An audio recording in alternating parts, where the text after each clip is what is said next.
നമസ്കാരം. 1 PM ന്യൂസിലേക്ക് പ്രിയ പ്രേക്ഷകർക്ക് സ്വാഗതം. ഞാൻ അമൃത പടിക്കാൽ. നോക്കാം വാർത്തകൾ വിശദമായി. പ്രതിപക്ഷ നേതാവ് വി ഡി സതീശന്റെ പുതുയുഗയാത്ര കോട്ടയം ജില്ലയിൽ പര്യടനം തുടരുന്നതിനിടെ NSS ഓർത്തഡോക്സ് ആസ്ഥാനങ്ങളിൽ രമേശ് ചെന്നിത്തലയുടെ സന്ദർശനം. പൗരപ്രമുഖന്മാരുമായി വി ഡി സതീശൻ കൂടിക്കാഴ്ച നടത്തുന്നതിനിടെ രമേശ് ചെന്നിത്തലയുടെ സന്ദർശനങ്ങൾ കോൺഗ്രസിനകത്തെ മുഖ്യമന്ത്രി സ്ഥാന ചർച്ചകൾ വീണ്ടും സജീവമാക്കി. കോൺഗ്രസിൽ മുഖ്യമന്ത്രിമാരുടെ തമ്മിൽ തല്ലെന്ന് CPIM സംസ്ഥാന സെക്രട്ടറി MV ഗോവിന്ദൻ പറഞ്ഞു. ഇന്ന് രാവിലെയാണ് കോട്ടയം ദേവലോകം അരമനയിലെത്തി രമേശ് ചെന്നിത്തല ഓർത്തഡോക്സ് സഭാധ്യക്ഷൻ മാർത്തോമ മാത്യൂസ് തൃതീയൻ കാതോലിക്ക ബാവയുമായി കൂടിക്കാഴ്ച നടത്തിയത്. രാഷ്ട്രീയം ചർച്ചയായെന്ന് കൂടിക്കാഴ്ചയ്ക്ക് ശേഷം രമേശ് ചെന്നിത്തല ബാവതിരുമേനി എന്നെ എന്നോട് വലിയ സൗഹൃദം എന്നും പുലർത്തിയിട്ടുണ്ട്. അപ്പോൾ ആ സൗഹൃദം വീണ്ടും ഒന്ന് ഊട്ടി ഉറപ്പിക്കുക എന്നത് മാത്രമാണ് ഉദ്ദേശിച്ചത്. പിന്നെ ഞങ്ങൾ രാഷ്ട്രീയക്കാരാകുമ്പോൾ സ്വാഭാവികമായിട്ട് രാഷ്ട്രീയ കാര്യങ്ങളും സംസാരിച്ചിട്ടുണ്ടാവുമല്ലോ. പിന്നാലെ പെരുന്നയിലെ NSS ആസ്ഥാനത്തും രമേശ് ചെന്നിത്തല എത്തി. മന്നം സമാധിയിൽ പുഷ്പാർച്ചന നടത്തി. ജനറൽ സെക്രട്ടറി G സുകുമാരൻ നായരുമായി ഹ്രസ്വ കൂടിക്കാഴ്ച. പെരുന്നയിലെ സന്ദർശനത്തിൽ രാഷ്ട്രീയമില്ലെന്ന് കൂടിക്കാഴ്ചയ്ക്ക് ശേഷം പ്രതികരണം. NSS കോളേജ് പഠിക്കുന്ന കാലം മുതൽ, ചങ്ങനാശ്ശേരി പഠിക്കുന്ന കാലം മുതൽ ഞാനിവിടെ വന്ന് പുഷ്പാർച്ചന നടത്താറുണ്ട്. അതിനകത്ത് ഒരു രാഷ്ട്രീയവും നിങ്ങൾ കാണേണ്ട കാര്യമില്ല. അത് എനിക്ക് ഒരു അകൽച്ചയില്ല, ഉണ്ടായിരുന്നു പണ്ട്, ഇപ്പം അകൽച്ചയൊന്നുമില്ല. വി ഡി സതീശന്റെ യാത്രയ്ക്കിടെ രമേശ് ചെന്നിത്തല നടത്തിയ സന്ദർശനങ്ങൾ രാഷ്ട്രീയ കേന്ദ്രങ്ങളിൽ ചർച്ചയായി. ഓർത്തഡോക്സ് NSS ആസ്ഥാനങ്ങളിലെ രമേശ് ചെന്നിത്തലയുടെ സന്ദർശനങ്ങളിൽ കരുതലോടെയാണ് വി ഡി സതീശന്റെ പ്രതികരണം. രമേശ് ചെന്നിത്തലയ്ക്ക് ഓർത്തഡോക്സ് സഭ ആസ്ഥാനത്ത് പോകണമെങ്കിൽ അദ്ദേഹം എന്റെ നേതാവാണ്, മനസ്സിലായോ? അദ്ദേഹത്തിന് എന്റെ അനുമതി എന്തിനാ? മുഖ്യമന്ത്രി സ്ഥാനാർത്ഥികളെ കൊണ്ട് കോൺഗ്രസ് ബുദ്ധിമുട്ടിലാണെന്ന് CPIM സംസ്ഥാന സെക്രട്ടറി MV ഗോവിന്ദൻ പറഞ്ഞു. മുഖ്യമന്ത്രി സ്ഥാനത്തേക്ക് സ്ത്രീയെ പരിഗണിക്കുന്ന കാര്യം ചർച്ച ചെയ്തിട്ടില്ലെന്നും പ്രസാധകൻ മാസികയ്ക്ക് നൽകിയ അഭിമുഖത്തിൽ MV ഗോവിന്ദൻ പ്രതികരിച്ചു. 24 കോട്ടയം. സർക്കാർ ജീവനക്കാരുടെ വാട്സാപ്പ് നമ്പറിലേക്ക് മുഖ്യമന്ത്രിയുടെ സന്ദേശമെത്തിയതിൽ ഡേറ്റ ചോർച്ചയ്ക്ക് തെളിവുകൾ നിരത്തി മുൻ പ്രതിപക്ഷ നേതാവ് രമേശ് ചെന്നിത്തല. ജീവനക്കാരുടെ വിവരങ്ങൾ PRDക്ക് കൈമാറാൻ ആവശ്യപ്പെട്ട് മുഖ്യമന്ത്രിയുടെ ഓഫീസ് നൽകിയ കത്ത് രമേശ് ചെന്നിത്തല പുറത്തുവിട്ടു. മുഖ്യമന്ത്രിയുടെ നേരിട്ടുള്ള നിർദ്ദേശത്തിന്റെ അടിസ്ഥാനത്തിലാണ് ഈ കത്തെന്നും രമേശ് ചെന്നിത്തല ആരോപിക്കുന്നു. സർക്കാർ ജീവനക്കാരുടെ വ്യക്തിവിവരങ്ങളടക്കം മുഴുവൻ ഡാറ്റയും ചോർത്തിയെന്നാണ് രമേശ് ചെന്നിത്തലയുടെ ആരോപണം. ഇതിന് കൂട്ടുനിന്നത് മുഖ്യമന്ത്രിയുടെ ഓഫീസർ ഓൺ സ്പെഷ്യൽ ഡ്യൂട്ടി ഉദ്യോഗസ്ഥനായ ശ്രീറാം സാംബശിവറാവു. OSG കെ സ്മാർട്ടിന് അയച്ച കത്ത് രമേശ് ചെന്നിത്തല പുറത്തുവിട്ടു. ഇക്കഴിഞ്ഞ 12-നകം വിവരങ്ങൾ നൽകണമെന്നായിരുന്നു കഴിഞ്ഞ വർഷം ഡിസംബർ 31 അയച്ച കത്തിലെ ആവശ്യം. Centralised notification hub for government services എന്ന പേരിൽ ഒരു ഡിജിറ്റൽ കമ്മ്യൂണിക്കേഷൻ സിസ്റ്റം ആരംഭിക്കുന്നുണ്ടെന്നും ഇൻഫർമേഷൻ ആൻഡ് പബ്ലിക് റിലേഷൻ വകുപ്പ് ഇതിനുവേണ്ടി പ്രവർത്തനം ആരംഭിച്ചെന്നും ഈ കത്തിൽ വ്യക്തമായി സൂചിപ്പിക്കുകയാണ്. മുഖ്യമന്ത്രിയുടെ നേരിട്ടുള്ള നിർദ്ദേശത്തിന്റെ അടിസ്ഥാനത്തിലാണ് ഈ കത്തെന്നും രമേശ് ചെന്നിത്തല. ഡാറ്റ മോഷണം ആര് നടത്തിയാലും തെറ്റാണെന്ന് പ്രതിപക്ഷ നേതാവ് വി ഡി സതീശൻ. ആര് ഡേറ്റ മോഷണം നടത്തിയാലും തെറ്റാണ്. അതുകൊണ്ട് പ്രധാനമന്ത്രി ഡേറ്റ മോഷ്ടിച്ചെന്ന് ഓർത്തോട്ട് മുഖ്യമന്ത്രിയും ഡേറ്റ മോഷ്ടിക്കാൻ ഇറങ്ങാമോ? ഡേറ്റ മോഷണമാണ്. സന്ദേശങ്ങൾ അയച്ചത് പ്രഥമദൃഷ്ട്യാ സ്വകാര്യതയിലേക്കുള്ള കടന്നുകയറ്റമാണെന്നായിരുന്നു ഹൈക്കോടതിയുടെ വിമർശനം. ഇനി സന്ദേശം അയക്കരുതെന്നായിരുന്നു കോടതിയുടെ നിർദ്ദേശം. 24 പത്തനംതിട്ട. ആലപ്പുഴ പള്ളിത്തോട് വയോധികയുടെ ദുരൂഹ മരണത്തിൽ മൃതദേഹം പുറത്തെടുത്തു. ഉടൻ പോസ്റ്റ്മോർട്ടം നടത്തും. മരിച്ച നിലയിൽ കണ്ടെത്തിയ അമ്മയെ അടുക്കളയിൽ കുഴിച്ചിട്ടു എന്നായിരുന്നു മകന്റെ മൊഴി. മകൻ ഗിരീഷിനെ പോലീസ് കസ്റ്റഡിയിലെടുത്തു. പള്ളിത്തോട് സ്വദേശി രാധയാണ് മരിച്ചത്. അശ്വിൻ പാലാഴി ആലപ്പുഴയിൽ നിന്ന് വിവരങ്ങൾ നൽകാനായി ചേരുന്നുണ്ട്. അശ്വിനി സൂചിപ്പിച്ചതുപോലെ അമ്മയെ മരിച്ച നിലയിൽ കണ്ടെത്തി, അതിനെ തുടർന്ന് കുഴിച്ചിട്ടു എന്നൊക്കെയാണ് ഈ മകൻ പറഞ്ഞത്. ഗിരീഷിന്റെ മൊഴി അത് പോലീസ് എത്രത്തോളം ഗൗരവത്തിലെടുക്കുന്നുണ്ട്? ഇനിയുള്ള തുടർ നീക്കങ്ങൾ, മൃതദേഹം പുറത്തെടുത്തുള്ള തുടർ നീക്കങ്ങൾ എന്തൊക്കെയായിരിക്കും? നിലവിൽ ഇപ്പോൾ ഈ മൃതദേഹം പുറത്തെടുക്കാനുള്ള നടപടികൾ അന്തിമ ഘട്ടത്തിൽ അത് പൂർത്തിയായി കഴിഞ്ഞിരിക്കുന്നു. അതായത് ആ മൃതദേഹം ഇരുത്തിയ നിലയിലാണ് ആ കുഴി അല്പമെങ്കിലും കുഴിച്ച് അകത്തേക്ക് ചെന്നപ്പോൾ കണ്ടെത്തിയത്. അതായത് മൃതദേഹം കിടത്തിയല്ല ഇട്ടിരിക്കുന്നത്, ഇരിക്കുന്ന ഒരു നിലയിൽ മൃതദേഹമുണ്ട് എന്നുള്ളതാണ് നിലവിൽ പോലീസിൽ നിന്ന് ലഭിക്കുന്നത്. ആ വീട് അവിടെയാണ്. വീട് പൂർണ്ണമായും പോലീസിന്റെ ബന്ധവസിലാക്കിയിരിക്കുകയാണ്. അവിടേക്ക് അധികം ആളുകൾക്ക് പ്രവേശനമില്ല. നിലവിൽ ഫോറൻസിക് സംഘം അടക്കം അവിടേക്ക് എത്തി മറ്റു പരിശോധനകൾ നടക്കുകയാണ്. മൃതദേഹം പുറത്തെടുത്ത സ്ഥിതിക്ക് ഇനി നടക്കേണ്ടത് ഇൻക്വസ്റ്റ് നടപടികളാണ്.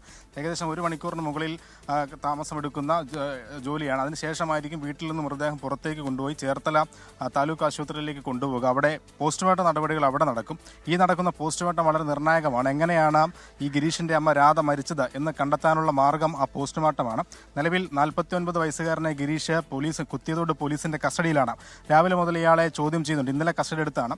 ഇന്നലെയൊന്നും ചോദ്യം ചെയ്യലിനോട് ഒരു തരത്തിലും ഇയാൾ സഹകരിച്ചിരുന്നില്ല. കാരണം പൂർണ്ണമായും മദ്യത്തിനടിമയാണ്. ഇന്നലെയും വലിയ തോതിൽ മദ്യം അയാൾ കുടിച്ചിരുന്നു. അതുകൊണ്ട് തന്നെ പരസ്പര വിരുദ്ധമായാണ് പലതും സംസാരിച്ചിരുന്നത്. ഇന്ന് രാവിലെയാണ് ഈ സ്വാഭാവികമായ അമ്മ മരിച്ചു, അതിനുശേഷം താൻ കുഴിച്ചിട്ടതാണ് എന്നുള്ള ഒരു വാക്കെങ്കിലും ഗിരീഷിന്റെ വായിൽ നിന്ന് പോലീസിന് കേൾക്കാനായത്. പക്ഷേ അത് പൂർണ്ണമായും നിലവിൽ വിശ്വസിക്കാൻ പോലീസ് തയ്യാറായിട്ടില്ല. അതിന് കാരണമായി പോലീസ് പറയുന്നത് നിലവിൽ നാട്ടുകാരെ അടക്കം പോലീസ് വിശദമായി അവരിൽ നിന്ന് മൊഴി രേഖപ്പെടുത്തിയിരുന്നു. ആ മൊഴിയിൽ നാട്ടുകാർ എല്ലാവരും തന്നെ പറയുന്ന ഒരു കാര്യം, സ്ഥിരമായി മദ്യത്തിന് അടിമയായ അയാൾ അമ്മയെ പലതവണ വഴക്കിടുകയും അമ്മയോട് മോശമായി സംസാരിക്കുകയും ഒക്കെ ചെയ്യുന്നതിന്റെ സാക്ഷികളും ഒക്കെ ഈ അയൽപക്കത്തുണ്ട്. അവരുടെയൊക്കെ മൊഴിയുടെ അടിസ്ഥാനത്തിലാണ് ഈ മരണത്തിൽ ഏതെങ്കിലും തരത്തിലുള്ള ദുരൂഹതയുണ്ടോ എന്നുള്ള സംശയം ഇപ്പോഴും നിലനിൽക്കുന്നത്.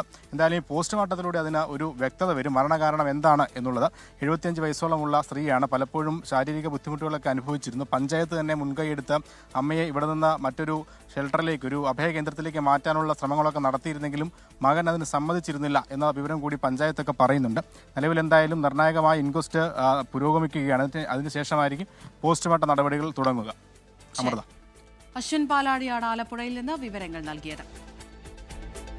എറണാകുളം വൈറ്റില കൊലപാതകത്തിൽ സുധാ ബേബി നേരിട്ടത് ക്രൂരമർദ്ദനം. മുഖത്തടിച്ച് സുധാ ബേബിയെ കല്ലിലേക്ക് തള്ളിയിടുകയായിരുന്നുവെന്ന് പ്രതി ഷാജി തെളിവെടുപ്പിനിടെ മൊഴി നൽകി. സുധയുമായുള്ള തന്റെ ബന്ധം തന്റെ കുടുംബജീവിതത്തെ ബാധിക്കുമെന്ന് കണ്ടാണ് ഷാജി കൊലപാതകം നടത്തിയതെന്ന് കൊച്ചി DCP അശ്വതി ജിജി പറഞ്ഞു. സുധാ ബേബിയെ കൊലപ്പെടുത്തിയ കേസിൽ അറസ്റ്റിലായ സുഹൃത്തും മുൻ ഹൈക്കോടതി ജീവനക്കാരനുമായ പൊന്നൂരിനി സ്വദേശി ഷാജിയെ പോലീസ് സ്ഥലത്തെത്തിച്ച് തെളിവെടുപ്പ് നടത്തി. കൊച്ചി DCP അശ്വതി ജിജിയുടെ നേതൃത്വത്തിലായിരുന്നു തെളിവെടുപ്പ്. സുധയും ഷാജിയും തമ്മിൽ വർഷങ്ങളായുള്ള ബന്ധമെന്ന് പോലീസ്. ഒരുപാട് വർഷമായിട്ടുള്ള റിലേഷൻഷിപ്പാണിത്. അപ്പോൾ ആ റിലേഷൻഷിപ്പ് പ്രതിയുടെ ഫാമിലി ബന്ധത്തിനെ അഫക്റ്റ് ചെയ്യും എന്നുള്ള നിലയ്ക്ക് വന്നപ്പം ഇദ്ദേഹം ഒഴിവാക്കാൻ ശ്രമിച്ചതാണ്.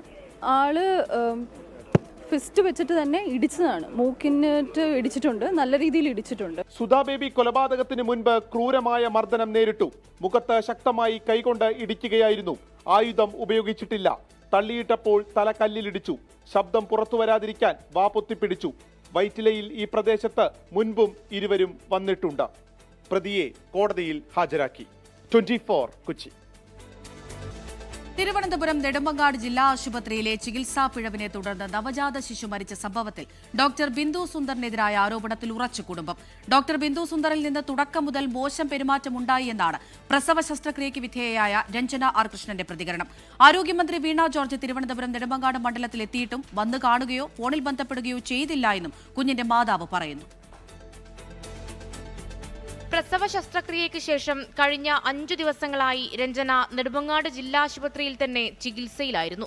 ശേഷം കുഞ്ഞില്ലാതെ വീട്ടിലേക്കുള്ള തിരിച്ചുവരവ് സങ്കടം താങ്ങാനാകാതെ സിസേറിയന് കൊണ്ടുപോകാനുള്ള സമയം ഏറെ അതിക്രമിച്ചിരുന്നുവെന്ന് രഞ്ജന. ഡോക്ടർ ബിന്ദു സുന്ദറിനെതിരെയും ഉന്നയിക്കുന്നത് ഗുരുതര ആരോപണം. ഗർഭകാലത്തുടനീളം ഡോക്ടറിൽ നിന്നുണ്ടായത് മോശം പെരുമാറ്റം. കുറ്റക്കാരെ ജോലിയിൽ നിന്ന് പുറത്താക്കണമെന്നും രഞ്ജന ആവശ്യപ്പെടുന്നു. 2 കാലം ശേഷമാണ് സിസേറിയന് കൊണ്ടുപോയത് പോലും. പിന്നെ 2:30 ആയ ശേഷമാണ് എന്നെ സിസേറിയന് കൊണ്ടുപോയത്. ഈ ഡോക്ടർ തന്നെയാണ് കാണിച്ചത്. പിന്നെ ഈ ഡോക്ടറുടെ പ്രശ്നം എന്ന് വെച്ചാൽ പുള്ളിക്കാരത്തോട് സംശയങ്ങളൊക്കെ ചോദിച്ചാൽ പുള്ളിക്കാരയ്ക്ക് എന്തോ പോലെയാണ് തിരിച്ചൊരു മറുപടി. ഒരു പ്രോപ്പർ മറുപടി ആയിരിക്കില്ല പറയുന്നത്. കാരണം പുള്ളിക്കാരത്തിൽ ഡെയിലി ഒരു 10-100 ഡെലിവറി എടുക്കുന്ന ഒരു കേസോ ഗർഭിണികളെ കാണുന്നവരായിരിക്കും. പക്ഷെ നമുക്കത് ആദ്യമായിട്ട് ഒന്നാണ്. അപ്പോൾ ഓരോ മെഡിക്കൽ വേർഡ് പോലും നമുക്ക് മനസ്സിലാക്കാൻ പറ്റില്ല. പല മെഡിക്കൽ വേർഡുകളും നമ്മളത് സംശയം ചോദിക്കുമ്പോൾ അത് അവർക്ക് ക്ലിയറായിട്ട് പറഞ്ഞു തരണം. അതേസമയം ചികിത്സാ പിഴവുണ്ടായെന്ന ആരോഗ്യവകുപ്പിന്റെ റിപ്പോർട്ട് വന്നിട്ടും സർക്കാരിൽ നിന്ന് അനുകൂല സമീപനം ഉണ്ടായില്ലെന്ന പരാതിയുമുണ്ട്. ആരോഗ്യമന്ത്രി നെടുമങ്ങാട് മണ്ഡലത്തിലെത്തിയിട്ടും വന്നു കാണുകയോ ഫോണിൽ ബന്ധപ്പെടുകയോ ചെയ്തിട്ടില്ല. കുഞ്ഞിന് നീതി ലഭിക്കും വരെ നിയമപോരാട്ടം നടത്തുമെന്ന് കുടുംബം പറയുന്നു. മേഘ്ന മുരളി, 24 തിരുവനന്തപുരം. ശബരിമല സ്വർണ്ണക്കൊള്ളക്കേസിൽ തന്ത്രി കണ്ഠരര് രാജീവരെ വിടാതെ മന്ത്രിമാർ. തന്ത്രിക്ക് ജാമ്യം നൽകിയ വിചാരണ കോടതി വിധി ഹൈക്കോടതി പരിശോധിക്കട്ടെയെന്ന് മന്ത്രി VN വാസവൻ 24നോട് പറഞ്ഞു. തന്ത്രിയുമായി BJP നേതാവ് നടത്തിയ കൂടിക്കാഴ്ചയുടെ കൂടുതൽ വിവരങ്ങൾ വൈകാതെ പുറത്തുവരുമെന്നും മന്ത്രി VN വാസവൻ പറഞ്ഞു. അതേസമയം തന്ത്രിക്കെതിരെ തെളിവിന്റെ കണിക പോലുമില്ല എന്ന് പ്രതിപക്ഷ നേതാവ് VD സതീശൻ ആവർത്തിച്ചു. ഇരുവരുടെയും പ്രതികരണങ്ങളിലേക്ക്. അപ്പോൾ ഒരു കീഴ്ക്കോടതി, അതൊരു വിജിലൻസ് കോടതി സാധാരണ ജാമ്യത്തിൻ്റെ ഘട്ടത്തിൽ ഇങ്ങനെ സുപ്രീം കോടതി വിധി ഇത് പറഞ്ഞെങ്കിൽ അതിൻ്റെ ബാക്കി നടപടി എന്താണ് ഹൈക്കോടതി നോക്കിക്കോളും. അത് SIT നോക്കട്ടെ.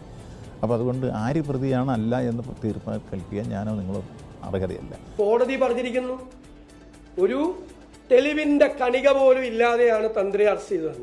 അപ്പൊ ശ്രദ്ധ തിരിക്കുന്നതിന് വേണ്ടിയിട്ടാണ് ചെയ്തത്. ശബരിമല സ്വർണ്ണക്കൊള്ള കേസിൽ 3 പ്രതികളുടെ റിമാൻഡ് നീട്ടി. തിരുവാഭരണം മുൻ commissioner KS Baiju, smart creation CEO Pankaj Bhandari, സ്വർണ്ണ വ്യാപാരി ഗോവർദ്ധൻ എന്നിവരുടെ റിമാൻഡാണ് നീട്ടിയത്. കൊല്ലം വിജിലൻസ് കോടതിയുടേതാണ് നടപടി. ദ്വാരപാലകപാളി കേസിൽ KS ബൈജുവിന്റെ ജാമ്യ ഹർജി വിജിലൻസ് കോടതി നാളെ പരിഗണിക്കും. ജാമ്യം ലഭിച്ചാൽ KS ബൈജു ജയിൽ മോചിതനാകും. കട്ടിളപ്പാളി കേസിൽ ബൈജുവിന് നേരത്തെ ജാമ്യം ലഭിച്ചിരുന്നു. ആഗോള മലയാളികളുടെ കൂട്ടായ്മ ലക്ഷ്യമിട്ടുള്ള 24 മില്യൺ മലയാളി ക്ലബ് ആപ്പ് പുറത്തിറക്കി. ജീവിത പ്രതിസന്ധി നേരിടുന്ന മലയാളികൾക്ക് കൈത്താങ്ങാവുക എന്ന ലക്ഷ്യത്തിലാണ് ആപ്പ് വിഭാവനം ചെയ്തിരിക്കുന്നത്. ലോകമെമ്പാടുമുള്ള 1 കോടി മലയാളികൾ MMCയിൽ പങ്കാളികളാകും. ആദ്യഘട്ടത്തിൽ 10 ലക്ഷം പേർ ആപ്പിന്റെ ഭാഗമാകും. ലോകത്ത് ഇത് കണ്ടുകൊണ്ടിരിക്കുന്ന എല്ലാ മലയാളികളുടെ അനുമതിയോടെ നമ്മളിത് വളരെ പ്രതീക്ഷയോടെ ലോഞ്ച്.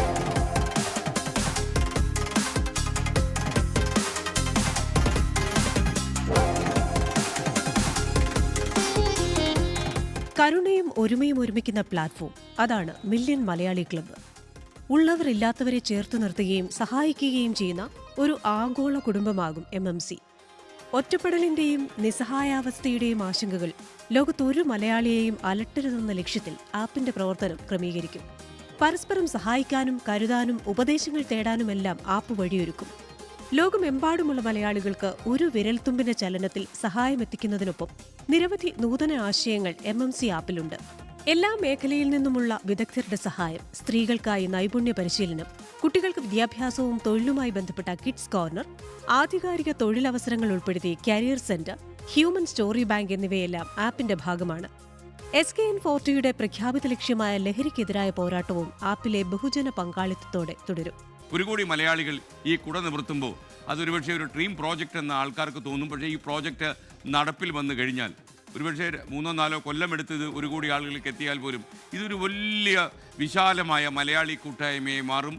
ഇതൊരുപക്ഷെ ഏറ്റവും വലിയ മലയാളികളുടെ സംഗമ സ്ഥലമായി അത് മാറും. MMC എന്ന ബൃഹത് ആശയത്തിന് പിന്നിലൊരു ഫ്ലാഷ് ബാക്ക് ഉണ്ട്. SKN40 എന്ന നമ്മുടെ മയക്കുമരുന്നിനെതിരായിട്ടുള്ള നമ്മുടെ യാത്ര കേരളത്തിലുടനീളം നടത്തുമ്പോൾ ഈ വടക്കൻ കേരളത്തിലെ ഒരു സ്ഥലത്ത് വെച്ച് ഒരു അമ്മ എന്നോട് പറഞ്ഞു, മോനെ ഞാൻ തനിച്ചാണ്, എനിക്ക് ആരുമില്ല, ഈ ലോകത്ത് ഞാൻ എന്തിനാ ജീവിക്കുന്നതെന്ന് പോലും തോന്നുകയാണ്, അത്ര കൂടുതൽ ജീവിതം മടുക്കുകയാണ് എന്ന് പറഞ്ഞു. അമ്മയോട് ഞാൻ കുറേ സമാധാനിപ്പിച്ചു, കുറേ കാര്യങ്ങളൊക്കെ പറഞ്ഞു. മടങ്ങി പോകുമ്പോഴും ഒരു നിലവിളി ശബ്ദം പോലെ അമ്മയുടെ വാക്കിൽ, ഈ ലോകത്ത് ഞാൻ തനിച്ചാണ്, എനിക്ക് ആരുമില്ല, ജീവിതം മടുത്തു തുടങ്ങി. അപ്പോൾ അവരുടെ ജീവിതത്തിലേക്കൊക്കെ വലിയൊരു വെളിച്ചമാക്കാൻ കഴിയുന്ന 24 കണക്റ്റ് സ്വപ്നം കാണുന്ന ഏറ്റവും വലിയൊരു മൊബൈൽ ആപ്ലിക്കേഷനാണ് ഈ MMC എന്ന് പറയുന്നത്. ആദ്യം 10 ലക്ഷം മലയാളികളിലേക്ക്, അത് കഴിഞ്ഞാൽ 1 കോടി മലയാളികളിലേക്ക്. ലോകത്തിന്റെ വിവിധ ഭാഗങ്ങളിൽ നിന്ന് 24ന്റെ പ്രതിനിധികൾ ആപ്പ് ഡൗൺലോഡ് ചെയ്ത് ലോഞ്ചിന്റെ ഭാഗമായി.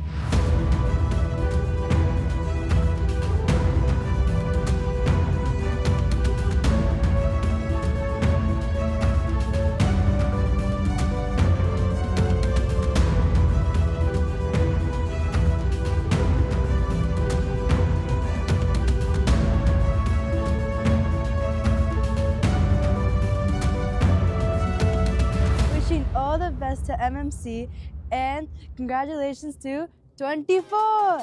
2031 ഭവനരഹിതരില്ലാത്ത കേരളം എന്നതും ആഗോള മലയാളികളുടെ പങ്കാളിത്തത്തോടെ സാധ്യമാക്കും. ആപ്പ് സ്റ്റോറിലും പ്ലേ സ്റ്റോറിലും ആപ്പ് ലഭ്യമാണ്. ആപ്പിന്റെ ലോഞ്ചിന് 24ന്റെ പ്രേക്ഷകരും യൂട്യൂബിലൂടെ ആശംസകൾ അറിയിച്ചു.